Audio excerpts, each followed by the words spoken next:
There's lots of room at the top. And that's a quote by me. Now, I'm sure I've heard it a million times from other people, but I'm going to take credit for it today. So, hi, and thanks for tuning in again. A little bit of a news alert. I have an awesome course. It's 6 modules, all about my step-by-step path to in-person sales. And I will be announcing it in a re-release and how you can get it in the next week or two. But I just wanted to get you a little excited about the potential for that. All right. So today's topic, which is a solo episode, because you can see it's me here, is about a concept called blue ocean. And here's where I got the idea to talk about this today. Oh, my eyes are a little itchy. Okay. Um, I was looking through Facebook, different groups, and somebody posted that he was so discouraged because he's not getting any work and he's not making money. And he said, I have to compete with people doing photography for $50 and giving away all the digitals. And of course, me, I was like, no, you don't. Um, and I tried to post a little about the concept of not competing, but upgrading what you do and offering something new. Uh, as I said at the start, there's lots of room at the top. That's because very few people do what it takes to get there. So if you're the one that's going to do that, you've got an open field. So then I remembered this concept from a book called Blue Ocean Strategies by Renee Malbojne and W. Chan Kim. And so here's the concept. Um, so it takes I think it's the America's Cup. So what happens in sailboat racing?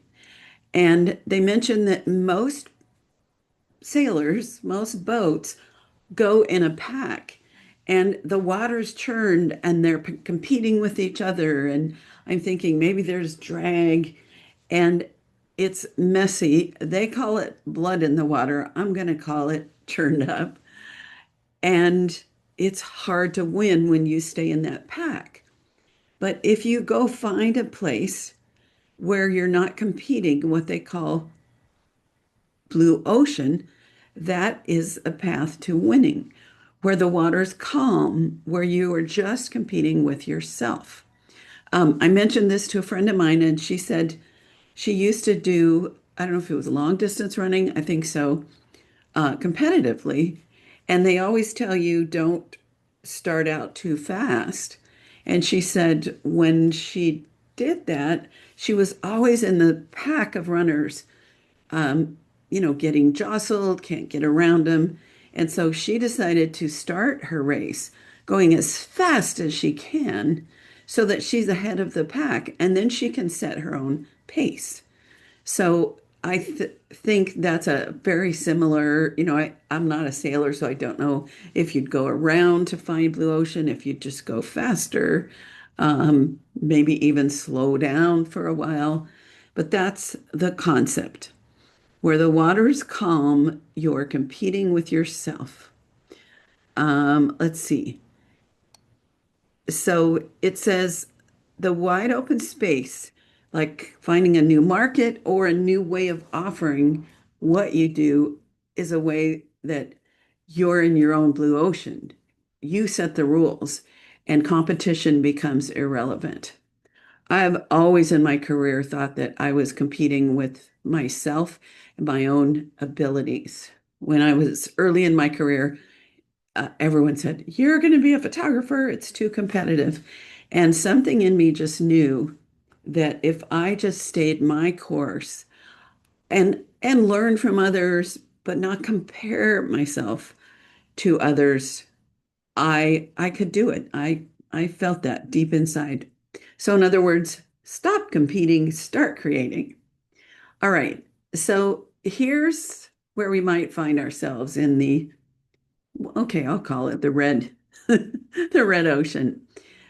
Everyone's offering mini sessions in the fall, or family photographers who are doing decent work are charging $300 and giving all the files, or people are just underpricing themselves to get new clients. That's the choppy waters. But when you decide to do things like, for example, sell your work in person, I'm the prophet of selling your work in person for profit, prophetess. Um, Selling albums instead of digital files. Let's say you're a wedding photographer.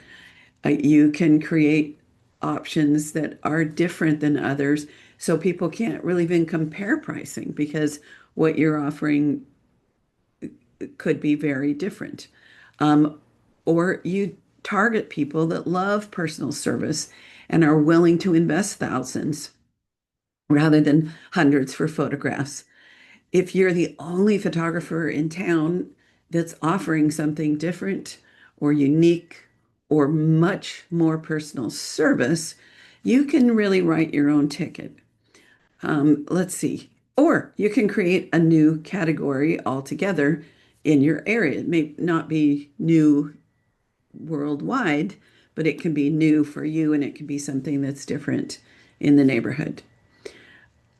And guess what?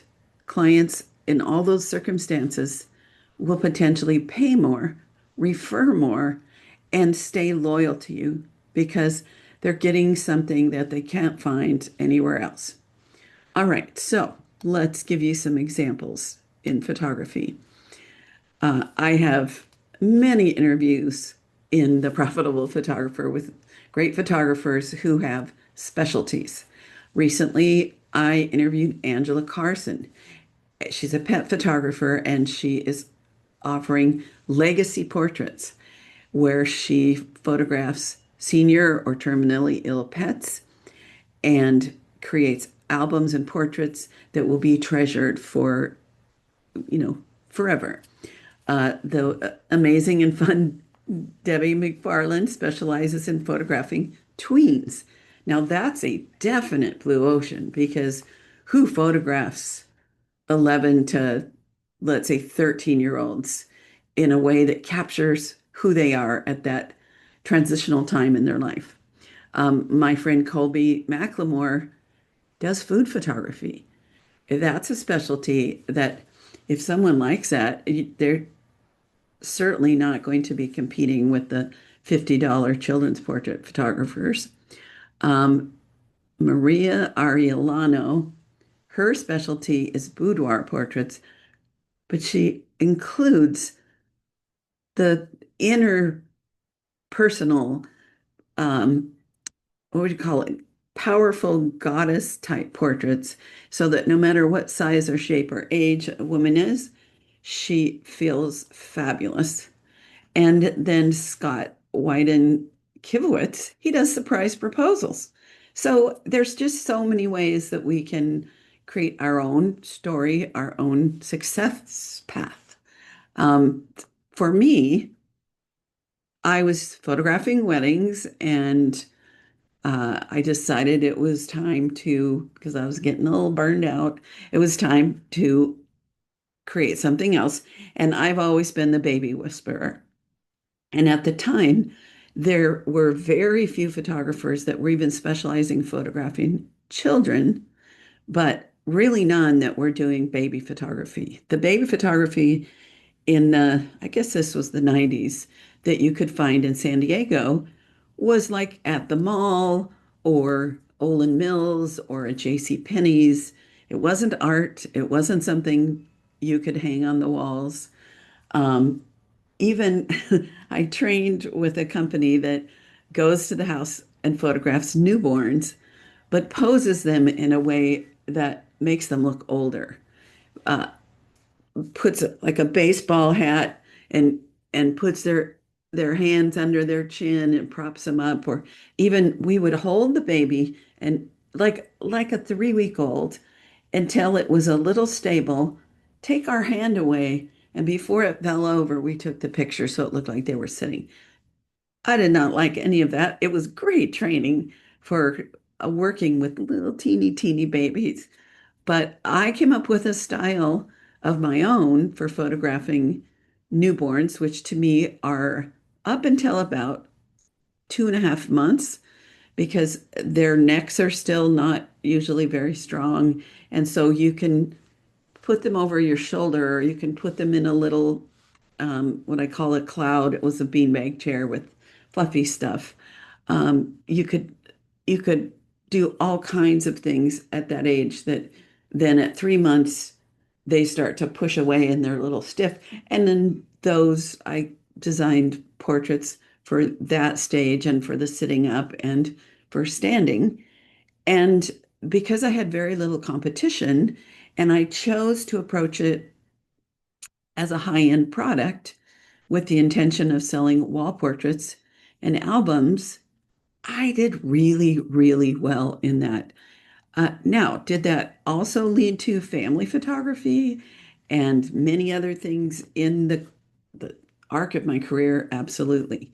But when Ann Geddes came out with her babies in pumpkins and flower pots and babies, what I call the baby burrito, um, little teeny newborns wrapped in fabric or laying in a way that I call the monkey face.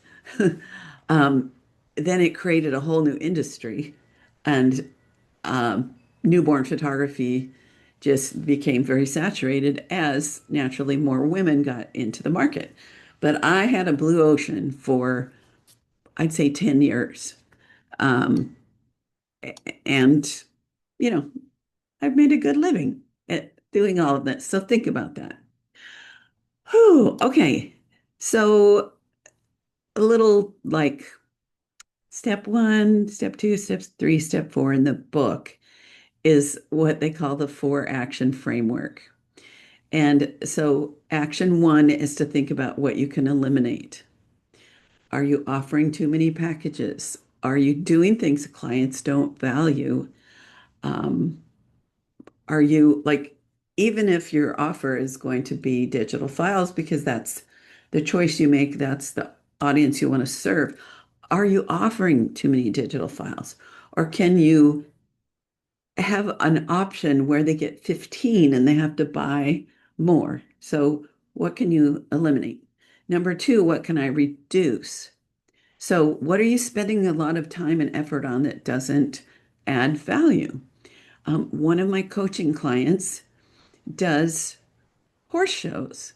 And as she's been growing her portrait and wall portrait business, she already had that going. But as she's kicked it up and getting lots and lots of work, she's starting to realize that the effort that is involved in candidates of horse competitions and all the editing and the posting and everything is not bringing in the kind of money that she can make doing one great portrait session. So, she's thinking about that and if it's something she still um, thinks adds value or not.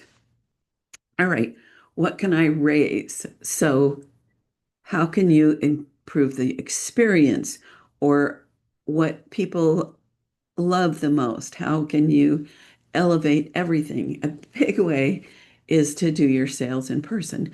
Even if I was offering digitals only, I would sit with people, I would offer a limited number, and I would have them come here and I would have my projector, you can see it back there if you're on YouTube, and I would get to see and hear their emotional reactions. Also, one big thing that when I'm coaching people, uh, a lot of times it's something they've never done, which is to get in touch with your clients on the phone. I know people are afraid of the phone, but the more you do it, the more fun it is. And then the next step is to get with them in person to plan the session. Those things makes such a huge difference. And the 50 to a $300 photographer doesn't have time to do that. So when you devote more time to your client, you create more connection. You're able to excite them with different products. Clients come into my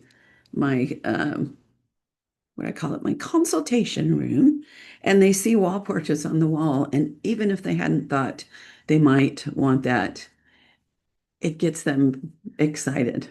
All right. And then what can I create? So, as we talked about, uh, you can think about something no one else is offering or doing it in a way that's very different. Um, you know, there could be somebody offering it, but if there's 5% of the photographers offering this and 95 offering what you're already doing, then shift to that 5%. All right.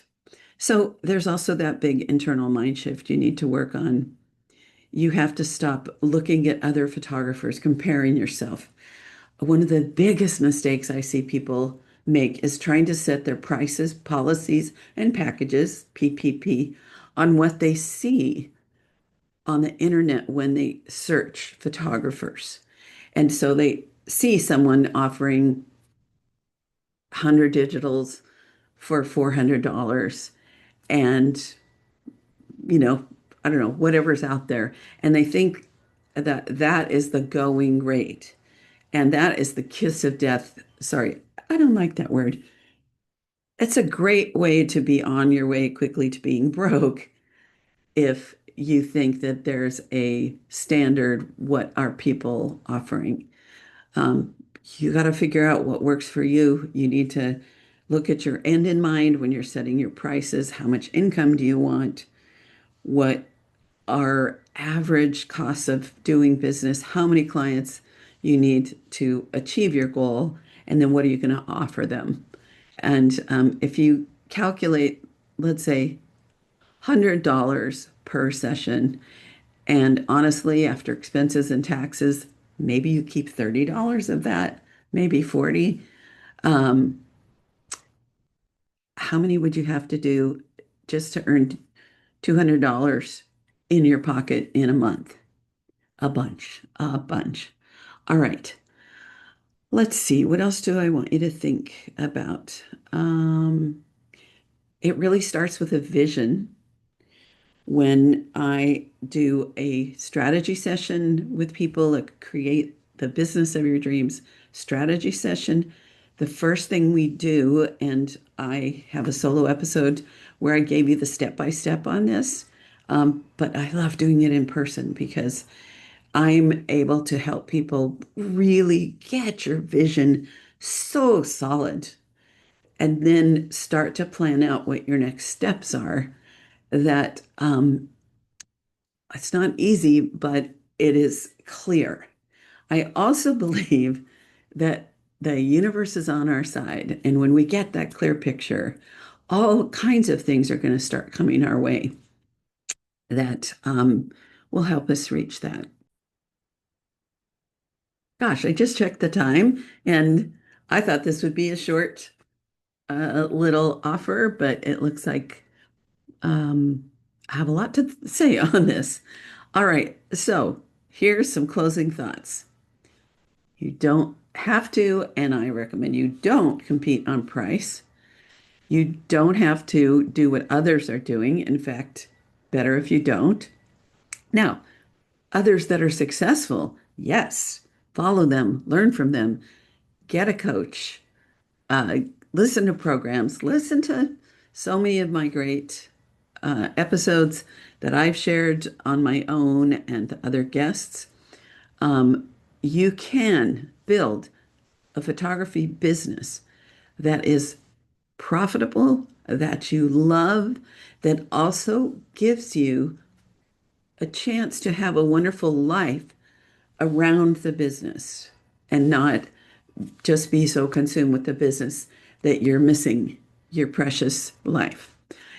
So I recommend that you sit down with a journal and ask yourself those four questions: eliminate, reduce, raise, create. Think about what kinds of things, if you knew that you could not fail and that you were going to be successful, what is one specialty and way of doing that that you would pick? Uh, you don't need to know how. Um, Definitely, there's some areas that are more challenging, like landscape or flower photography. But I have friends who are killing it with landscape photography sales. So, what you really, really, really want to do, you can put the effort into and make happen. Um, all right, I think that's it for now. So, be sure to uh, get on my email list. Right now, if you go to lucidumascoaching.com, you'll see my ebook, 10 Big Ideas for Marketing in the Real World, or you'll see another little gift that is 7 marketing strategies. Um, so, yeah, get in touch, connect, and keep listening. Okay, bye.